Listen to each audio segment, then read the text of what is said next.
বলে না কেন? এরকম দরবার যদি চর্মনা হয় যাবেন কালকে, যদি সরসিনা হয় যাবেন কালকে, যদি আটরসি হয় যাবেন কালকে। আটরসে আমি নিজে গিয়ে যেটা দেখেছিলাম, এইভাবে যাওয়া লাগে কবরে, আবার এইভাবে আসা লাগে। আমি ওনারে বললাম যে ভাই আমি নবীর রওজা থেকে আসলাম কয়েকদিন আগে, এইভাবে ভাই তো যাওয়া লাগে না। আমারে বলছে ওটা তোদের নবী, এটা আমাদের। খাদেম লাল কাপড় পরে যেটা প্রকাশ্য শিরিক যেখানে চলে, এদেশের মুসলমানেরা ওখানে আজ যাবে। এটা শুধু এই মঠবাড়িয়ায় নেই, রেকর্ড হচ্ছে, সারা বাংলাদেশ লাইভ চলছে। সুতরাং সবাইকে সামনে নিয়ে আমার মনে হয় আমি কথা বলছি, এই চারটা শব্দের বাইরে যে দরবারে জিকির আছে ওই দরবারে যাবেন না। এই কথা দিতে পারবেন না? দেখবেন আস্তে আস্তে আপনারা না গেলেও দরবারে এমনি তুলে দেবে, বলবে কোনো কাম হয়নি। আল্লাহ বলেন কোরআন আমি জীবিত মানুষদের জন্য বায়ান বক্তব্য বিবৃতি কেন দিলাম? এটা হেদায়াত, পথ নির্দেশিকা এইটাই দিতে পারে। এই জন্য আদাল্লাহ ইউদিল্লু বাবে ইফাল থেকে বাংলা অর্থ দাঁড়ায় পৃথিবীতে কোরআন যেখানে নেই, তার মানে কোরআনের নিয়ম নীতি চলে না। ওখানে কেউ ভালো হওয়ার নিয়তেও যদি চায়, তাকে আল্লাহ নিজে দায়িত্ব নিয়ে আরো খারাপ বানিয়ে দেয়। এর বাস্তব প্রমাণ আমার কুষ্টিয়া লালনের মাজার, ওখানে কোরআন আছে নেই, আমার মা বাড়ি তো পাশে, কোরআন নেই, কোরআনের কর্মসূচিও নেই। ওখানে প্রকাশ্য শিরিক বেদাত আর শুধু গাঁজা। আমার মনে হয় সারা বাংলাদেশ ঘুরে আপনি যা গাঁজা পাবেন তার চাইতে বেশি গাঁজা পাওয়া যাবে মাজারে। এই পৃথিবীর নিরাপদ একটা জায়গা হচ্ছে লালনের মাজার, যেখানে পুলিশ পাহারা দিয়ে গাঁজা খাওয়ায়। ওই পুলিশ বসে আছে না, যদি ওই কুষ্টিয়া জেলার দায়িত্বে থাকে জিজ্ঞাসা করে থেকে বলে বাবা খা, আমরা আছি, কেউ কিছু বলবে না। এইরকম গাঁজাখোর ওখানে, ওই রকম জায়গায় কোরআন নেই, কোরআনের কর্মসূচি নেই। আপনি যদি ভালো হওয়ার নিয়তে চান, আপনি কি ভালো থাকবেন? আর আপনাকে খারাপ বানিয়ে দেবে কে? এই জন্য দেখা যায় আগে বিড়ি খেত না, এখন বিড়ি ধরেছে। আগে গাঁজা বুঝতো না, এখন গাঁজা খায়। ও কি ভালো হয়েছে না খারাপ হয়েছে? বলেন বলেন। এই জন্য এরকম কোন খারাপ জায়গায় যেখানে খারাপ হওয়ার সম্ভাবনা বেশি যাওয়া যাবে? আল্লাহ আমাদেরকে বাঁচিয়ে দেন, বলেন আমিন। 2 নম্বরে মাউইজাতুন, এর ভেতরে উপদেশ আছে। মাউইজা শব্দের অর্থ 33টা। 1 নম্বরে মাউইজাতুন মানে প্রেসক্রিপশন। কি বললাম? বলেন বলেন। আমরা ডাক্তারের কাছে যান, আপনি মঠবাড়িয়া যদি এমবিবিএস ডাক্তার হয়, দেখবেন 4টা জিনিস লেখা থাকে। 1 নম্বরে ওখানে পাবেন ডাক্তারের নাম, ওর নিচে ওনার ডিগ্রি লেখা থাকে। 2 নম্বরে লিখবে আপনার নাম এবং আপনার বয়স। 3 নম্বরে ঔষধের নাম লিখবে, এর পাশাপাশি ঔষধের ডোজ গুলো লিখে দেবে, যে এই ঔষধের ডোজ এই। 4 নম্বরে লিখবে যে কয়দিন চলবে এটা, 7 দিন বা 15 দিন বা 1 মাসের পরে ঔষধ পাল্টিয়ে অন্য ঔষধ দেবে। আমি কি বেশি বললাম না? ঠিক আছে। কোরআন শরীফ আমি এই প্রেসক্রিপশনের সাথে মিলিয়ে এই 4টা জিনিস পেয়েছি। আমার তেলাওয়াতকৃত আয়াত যেহেতু সূরা মায়েদা 54 নম্বর আয়াত, আমরা এই প্রেসক্রিপশন অনুযায়ী কথা বলতে চাই।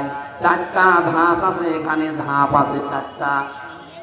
যেহেতু ভাই একটু সময় দিচ্ছে, আমরা 15-20 মিনিট মতো বললে থাকবেন তো? থাকবেন আপনারা?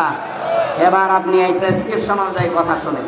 আউযু বিল্লাহি মিনাশ শাইতানির রাজিম, বিসমিল্লাহির রহমানির রহিম।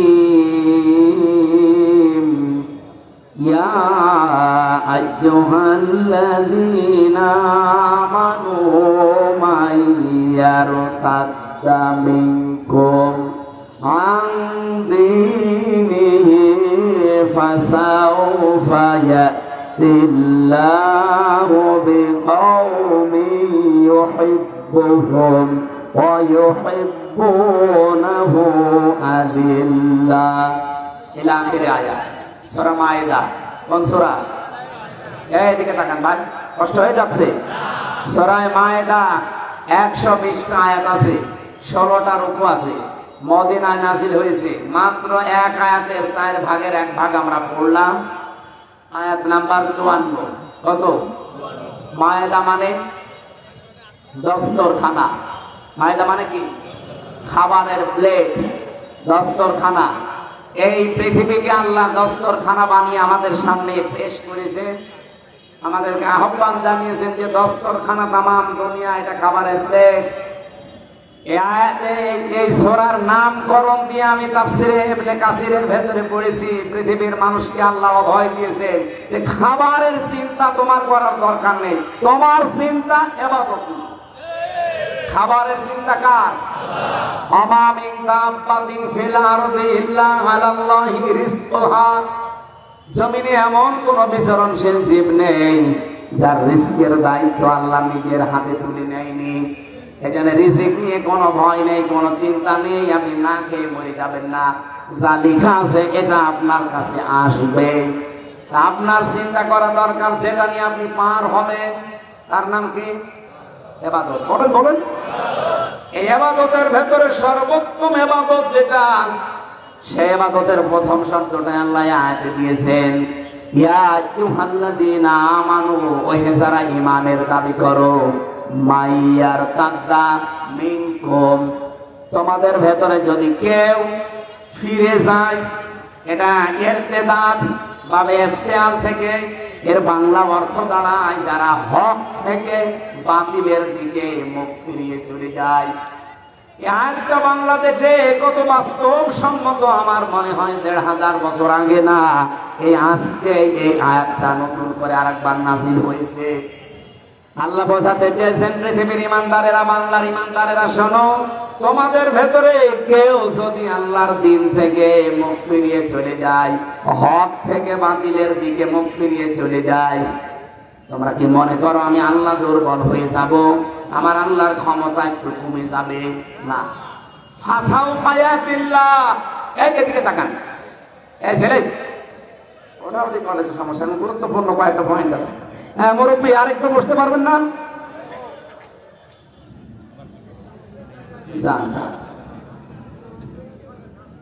এত মানুষ একসাথে পোশাক করতে যাচ্ছে, কি জামাত কত পোশাক চলছে। যান একটু তাড়াতাড়ি যান, ওটাতে বের করে দিন তাড়াতাড়ি। আমার ভাইরা, আমার যে কথা ছিল প্রথমে, আমরা যদি আজ এই আয়াতটা বাংলাদেশের সাথে মিলাই, আগস্টের 5 তারিখের পর থেকে আমি অন্তত মিলাতে পেরেছি। বহু মানুষ নামে বেনামে আল্লাহর দিন থেকে বিভিন্ন সোতা নাটা সামনে নিয়ে এসে ফিরে চলে যাচ্ছে। আজ এই দেশে একামতের দিন যারা আছে তাদের অনেকে দোষ দিয়ে চলে যাচ্ছে আল্লাহর দিন থেকে ফিরে। বলছে এদেশে জামাত ইসলামের কারণে আমরা আর এদেশে ইসলামে নেই, ইসলামী দলে নেই, আমরা চলে যাচ্ছি অন্যদিকে। আরে ভাই, জামাত ইসলাম থেকে আপনাকে ইসলাম পালন করতে বলছে কে? আপনি তো ইসলাম পালন করবেন আল্লাহর দিন দেখে। এই কথা বলেন না কেন? এই দেশে দিনের কোন বিধান চালু করতে পারেন না, আর কিছু হলে তখন দিনের বিধান অনুযায়ী বিচার চান। আপনি চলবেন, চলাফেরা করবেন বাংলার ময়দানে, বাংলার ময়দানে চলাফেরা করতে যে আপনার স্টাইল হবে আমেরিকার মতো, ব্রিটেনের মতো। আর ধর্ষিতা হলে তখন আপনি বিচার চাবেন আফগানিস্তানের মতো। এটা বাঙালি না? আপনি চলছেন বাংলার এই জমিনে বাংলাদেশের মতো, চলাফেরা আপনার আমেরিকার স্টাইলে। ধর্ষিতা হলে তখন আপনি বিচার চাবেন সৌদি আরব অথবা আফগানিস্তানের স্টাইলে। এ পাগলামি করা বাদ দেন। আগে আফগানিস্তানের মতো, সৌদি আরবের মতো কোরআনের এই নিয়ম নীতিগুলো এখানে কায়েম করেন। এরপরে দেখেন যে না করে আপনি টিকে থাকতে পারেন কিনা। আসিয়াকে ধর্ষণ করার পরে যেভাবে আওয়াজ উঠেছিল, আওয়াজ তোলার দরকার ছিল না। যদি প্রমাণ হয়ে যেত ওই দিনই তাকে বাইতুল মুকাররমের সামনে সঙ্গে সার করা লাগতো। আমার নিজের জীবনে আমি জেলখানায় যাওয়ার আগে 20 সালে একবার ফতোয়া দিয়েছিলাম। আমার কুষ্টিয়া গ্রামের বাড়িতে হালসা জেনা করেছিল। তার স্বামী থাকে বাইরের দেশে। এই মহিলা পাশের বাড়ির একজনের সাথে জেনা করে ধরা পড়েছে একেবারে সরাসরি। গ্রামের লোকজন বলছে হুজুর ফতোয়া দেন, যেহেতু প্রমাণ আছে, সব 4টা সাক্ষী আছে, প্রমাণ দিলাম কি 4জন দেখেছেন? বলছে হ্যাঁ, আমরা একেবারে সব হাতে নাতে ধরেছি, যেভাবে আপনি কোরআন হাদিসের কথা বলেন ওইভাবে পেয়েছি। আমি বললাম কোরআনে সূরা নূরের নির্দেশ হচ্ছে তাদেরকে মাটির ভেতরে বুক পর্যন্ত গেড়ে দিয়ে, পাথর দিয়ে, ইট দিয়ে মেরে সঙ্গে সার করে বিদায় করে দেন। এখন গ্রামবাসীকে যদি বলতাম এটা করেন, তাহলে ওরা যদি আমার কথা অনুযায়ী রায়টা এভাবে কার্যকর করতো, ও সঙ্গে স্যার ওই মহিলা হওয়ার আগে আমি হয়েছিলাম। মহিলা সঙ্গে স্যার হয়তো সকালে সকালে যদি 10টায় হয়তো আমি সকাল 7টায় হয়ে যেতাম, ওই পুলিশ আমার ধরে নিতে। না হুজুর, এ দেশে ফতোয়া দেবেন দেন, এ দেশে কোরআনের আইন চলে, দিনের বিধান এই দেশে চলে। আপনি ফতোয়া দিয়েছেন এ পর্যন্ত থাকতো, কার্যকর করতে গেলেন কেন? ওই মহিলাকে পরে আগে আপনার সঙ্গে সাথ করিনি, এটা কইতো কিনা বলে? যদি বিশ্বাস না হয় যে পুলিশের জিজ্ঞাসা করেন, কইতোই কইতো, কারণ এই দেশে তো নেই। কিন্তু এই দেশে যদি আফগানিস্তানের মতো কোরআনের এই আইনটা জারি থাকতো আর সাক্ষ্য প্রমাণে যদি ধরা পড়ে যেত, বলেন তো আমার এই রায় দেওয়ার সঙ্গে সঙ্গে কার্যকর হলে আমি সঙ্গে সার হতাম। গ্রামের লোক কিছু মানুষ না বুঝে এখনো আমার উপরে রাগ করে, আপনি খালি ফতোয়াই দিয়ে গেলেন, কিছু করতে পারলেন না, করবো কি? আমার পেছনে কোনো ব্যাকআপ আছে, কোনো শক্তি আছে, কোনো পাওয়ার আছে? ওই পাওয়ারটাই হাতে নেওয়ার জন্যই তো আমরা চেষ্টায় আছি যে জেনা করে আসিয়ার ধর্ষিতা যদি আর না বসে, সারা বাংলাদেশে আর কেউ আসিয়ার মতো মেয়েদের দিকে চোখ তুলে তাকাবে না। এই জন্যই তো চাচ্ছে বাংলাদেশের সামনে 300 এমপি, 151 জন শামীম সাইদের মতো মানুষ যদি কোরআন বুকে নিয়ে সংসদের সামনে যেতে পারে, আল্লাহর কসম সংসদের প্রথম অধিবেশনে উনি বলবে, মাননীয় স্পিকার, আমরা নামাজের বিল চাই, আমরা যাকাতের বিল চাই, আমরা ধর্ষণের বিল চাই। কথা বলছে না কেন? উনি যদি বলে হাত তোলেন, শামীম সাইদের মতো 151 জন যদি হাত তুলতে পারে, ওই দিনই নামাজের বিল কায়েম হয়ে যাবে, ওই দিনই যাকাতের বিল কায়েম হয়ে যাবে, ওই দিনই ধর্ষণের আইন কায়েম হয়ে যাবে। ওর পর দিন থেকে 18 কোটি মানুষ নামাজ পড়বে। আপনি ভোট দিয়েছিলেন আব্দুল আজিজকে মাত্র একটা, আব্দুল জলিলকে মাত্র একটা, শামীম সাইদিকে মাত্র একটা। ওনারা যদি কোরআন বুকে নিয়ে সত্যি সামনে যেতে পারে, 151 জন মানুষ যদি সত্যি এই দেশে তৈরি হয়ে যায়, যতগুলো ইসলামের বিধান আছে এগুলো সব ওনারা একটা একটা করে বিল পাস করাবে। আপনি শুধু একটা ভোট দিয়েছেন, তাতে কি 18 কোটি মানুষ নামাজ পড়লে যে সওয়াব হয়, ওই রকম সওয়াব প্রতিদিন পাবে। আমি যদি মিথ্যা বলে থাকি, সূরা নিসা রওশনের সাথে মতো হয়ে গেল।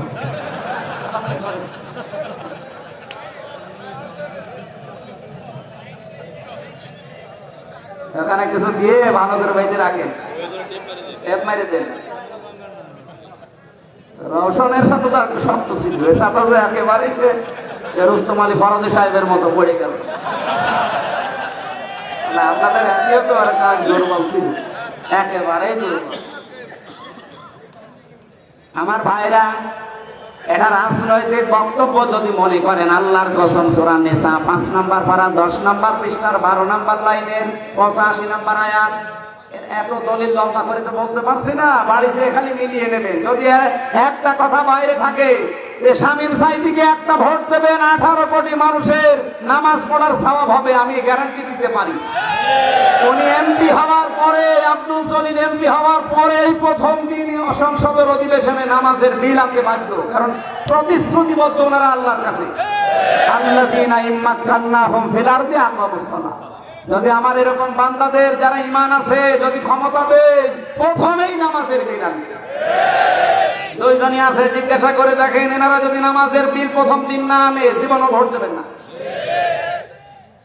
যারা নামাজের বিলের পক্ষে না, যারা বলে শরিয়া আইনে আমরা বিশ্বাস করি না, তাদেরকে আপনি ভোট দেবেন, নামাজের বিল না, মদের বিল পাস করুন।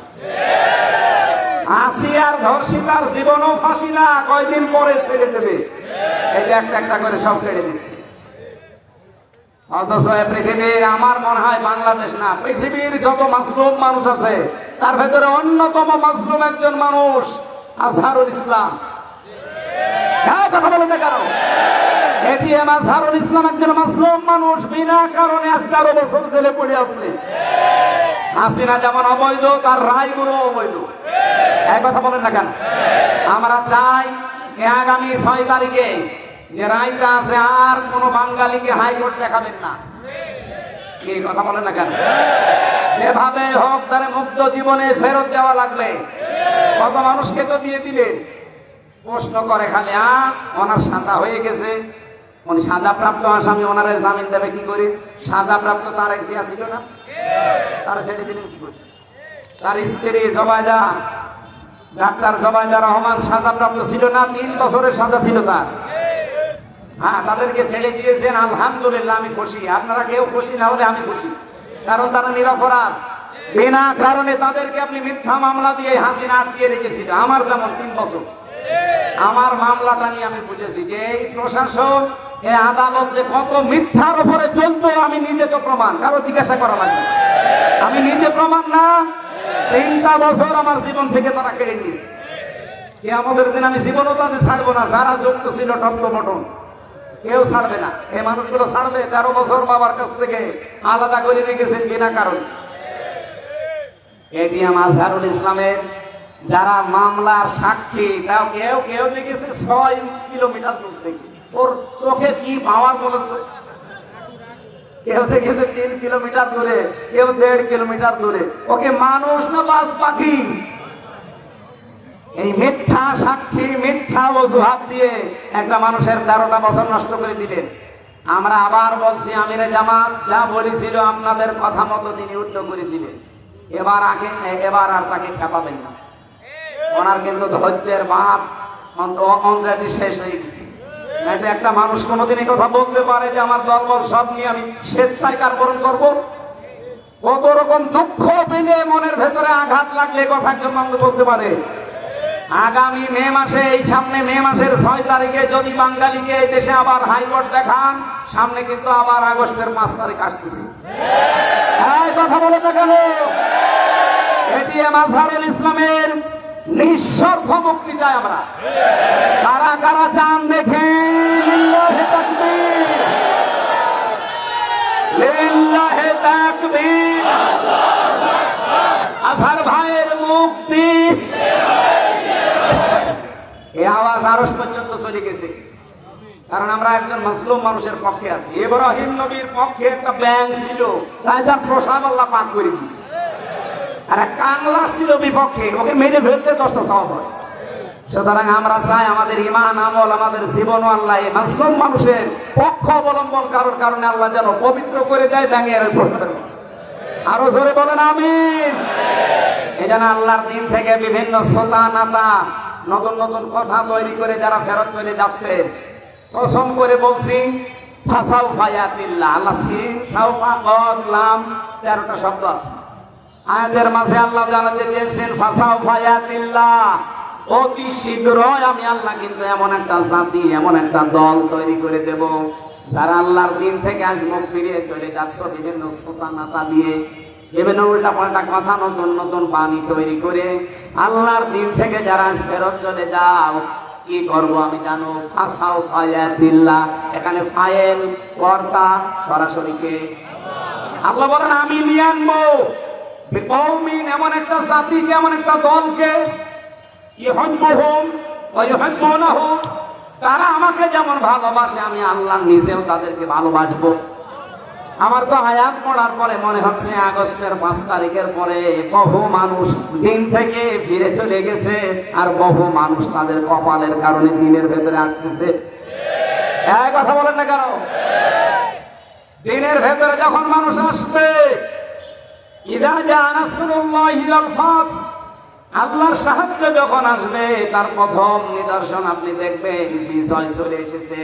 যেহেতু আল্লাহর সাহায্য আমরা দেখতে পেয়েছি এই দেশে, আপনি জীবনে কল্পনা করতে পারেন আগস্টের 5 তারিখের আগে এই জায়গায় লক্ষাধিক মানুষ আমির হামজার সামনে বসবে? কল্পনার বাইরে ছিল।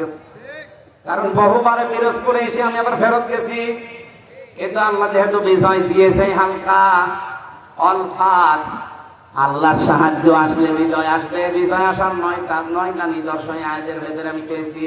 এক নম্বরে আরাইতান নাসা ইয়াদখুলুনা ফি দীনিল্লাহি আফওয়াজা। হে নবী, আপনি দেখবেন দলে দলে পালে পালে মানুষ ইসলামে প্রবেশ করছে। আমার কুষ্টিয়ার ওসান গ্রাম ইউনিয়ন, এই গত কয়েকদিন আগে এক ইউনিয়নে ৪,০০০ মানুষ আল্লাহর দ্বীন কায়েম করবে এই জন্য শপথবদ্ধ হয়েছে। এটা ওয়ারাইতান নাসা ইয়াদখুলুনা ফি দীনিল্লাহি আফওয়াজা, দলে দলে মানুষ ইসলামে আসবে। এতদিন তারা আল্লাহর তৈরি আইন দুনিয়ায় কায়েমের বিরুদ্ধে ছিল। মানুষের তৈরি করা আইন এই পৃথিবীতে প্রতিষ্ঠার জন্য তারা চেষ্টা চালিয়েছে। আর এই মানুষগুলো এখন ফরম পূরণ করে বলছে আমরা আল্লাহর দ্বীন কায়েমের সহযোগী হতে চাই। বলেন সুবহানাল্লাহ। আমার ভাইরা, এই আয়াতের যে মূল কথাগুলো আমি পেয়েছি, এখানে প্রায় 29টা পয়েন্ট আছে। আমার তাফসীরে আমি নিজে আজকে পড়ে আসলাম। এদিকে তাকান। প্রথম নম্বরে আল্লাহ বলেন এমন একটা দল, এমন একটা জাতি আমি তৈরি করবো যদি তোমরা মুখ ফিরিয়ে নিয়ে চলে যাও আমার দিন থেকে। এজন্য নিজের সাথে পাগলামি করবেন না। কত মানুষ আজ বিভিন্ন দলের দোহাই দিয়ে তারা চলে যাচ্ছে আল্লাহর দিন থেকে। আমি নাম ধরে বলছি, চাঁপাইনবাবগঞ্জের পাপিয়া আর তার স্বামী 2 জন অলরেডি গালিগালাজ দিয়ে তারা এখন ইসলাম থেকে বের হয়ে গেছে। কারণ তারা আলেমদেরকে গালি দেয়। তারা বলছে যুদ্ধ অপরাধের বিচার এভাবে শেষ করে দেওয়া ঠিক হয়নি, এটা কন্টিনিউ করে রাখা দরকার। আর নিরপরাধ যেন মানুষকে যেন ফাঁসি দেওয়া যায়। কথা বলে না কেন? আরে হাসিনা তো সাজিয়েছিল নিজের মন মতো। নিরপরাধ মানুষকে তারা ফাঁসি দিয়ে দুনিয়া থেকে বিদায় করেছে। ওইটা যদি চালু রাখতেন এখন অনেক মানুষ দুনিয়া থেকে বিদায় হয়েছে। তো কথা বলে না কেন? এমনকি আমিও প্রায় পড়ে গিয়েছিলাম যদি বয়স হতো। আমার 33 বছর বয়সের জন্য মিলাতে পারেনি। যদি বয়স আমার মনে হয় 70 হয়তো আমারও শুনিয়ে দিত। তারপরে আল্লামা সাইদি বিদায় নেওয়ার পর ভেতর থেকে আল্লামা মামুনুল হক, আমির হামজা, আমি নিচে আমরা মনে করেছিলাম এবার মনে হয় আমাদের পালা। কারণ ভেতরে যে অবস্থা, ওখানে মেরে ফেললেও কোনো অসুবিধা নেই, বলবে যে চিকিৎসাধীন অবস্থায় মরে গেছে। আল্লামা সাইদের নামে যেমন চালিয়ে দিল যে চিকিৎসাধীন অবস্থায় মরে গেছে। কে বলেছে আপনাকে? ইনজেকশন দিবে। হ্যাঁ, কথা বলেন না কেন? আর এই হত্যার তদন্ত এবং বিচার আপনারা চান না? যারা যারা জড়িত ছিল প্রত্যেকের বিচার হওয়া লাগবে।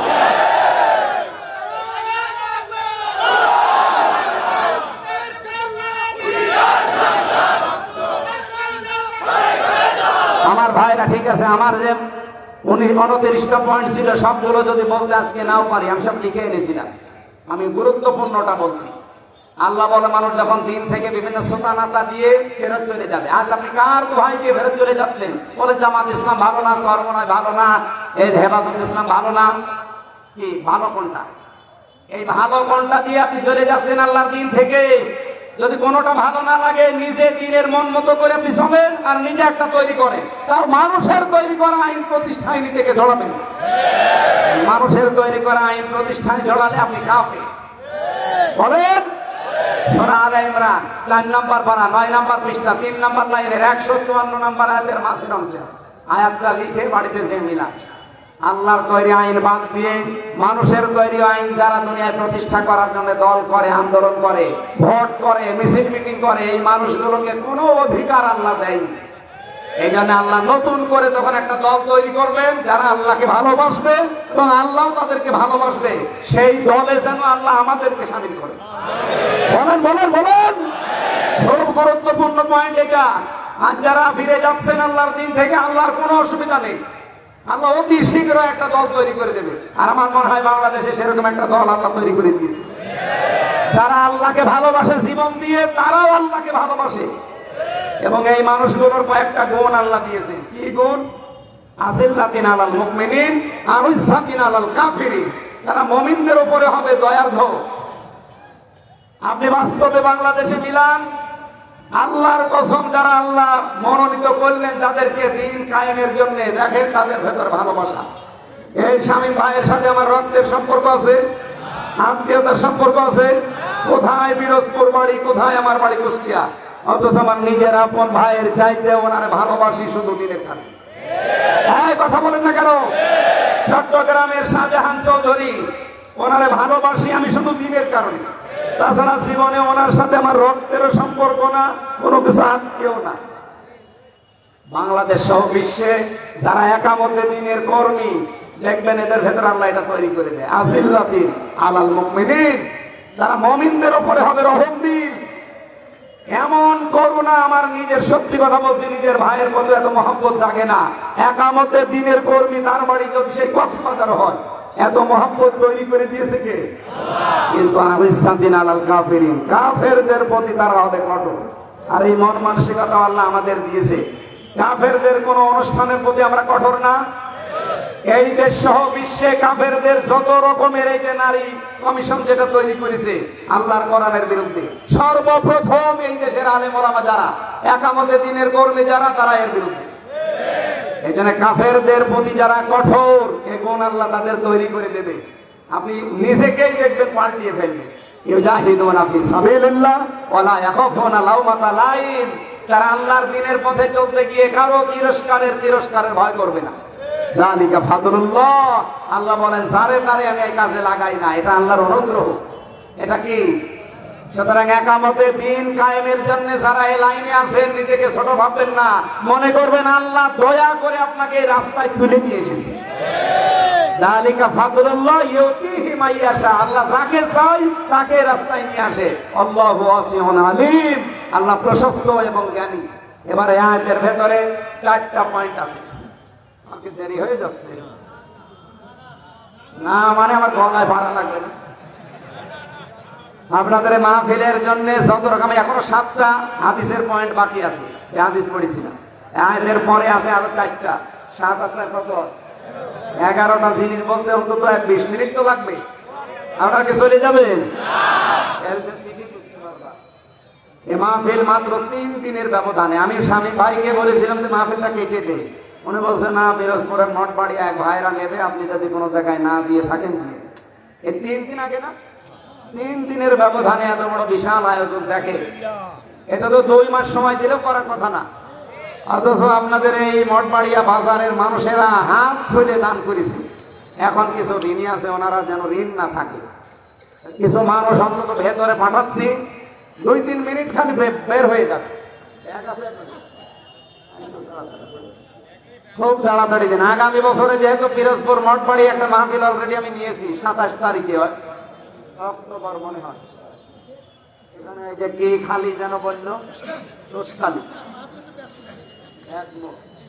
জানি না, হয়তো ওই মঠবাড়িয়া লেখা আছে তাই। আর আমি একটা বই লিখেছিলাম ভাই সৃষ্টি নিয়ে, এই বইটা আমার কয়েকটা পিস আছে, এখানে আছে, ওই যে গাড়ি আছে বাম হাতে।